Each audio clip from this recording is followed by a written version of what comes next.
Ana siya. Kaya di man ko gusto ang gulay kanang overcook. So karon ibutang na nato ang spinach. Mas gusto ko daghang gulay ang ako ang pansit kaysa sagol. Ana.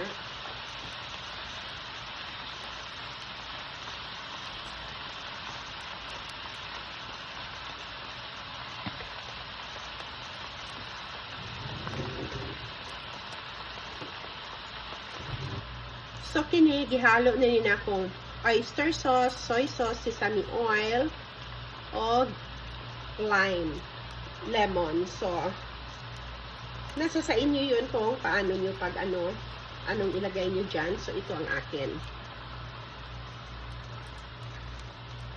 Sesame seeds.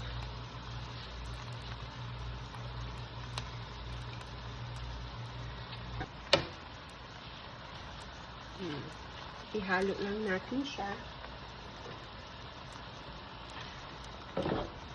Kailangan lang ng haluin ko.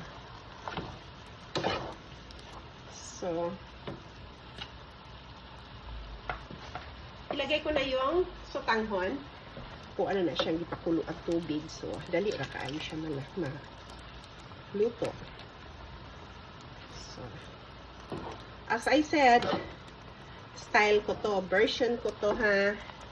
So, nasa sa inyo kung paano pagluto ng pansit sutanghon. Ako ay nilalagyan ko ng taugi or togi, ano bang pag-pronounce niyan. So, ganyan lang. Super easy. Lagyan ng vinegar.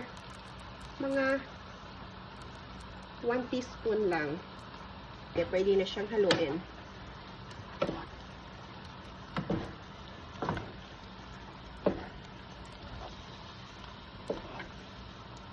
Kalami, daghan og gulay.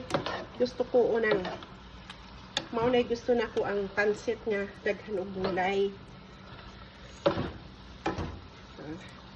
Tanaw na to ang carrots.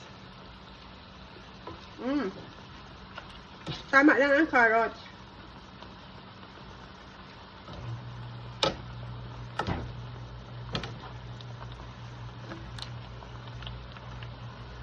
Luto na ato ang sutanghon. Ang sarap.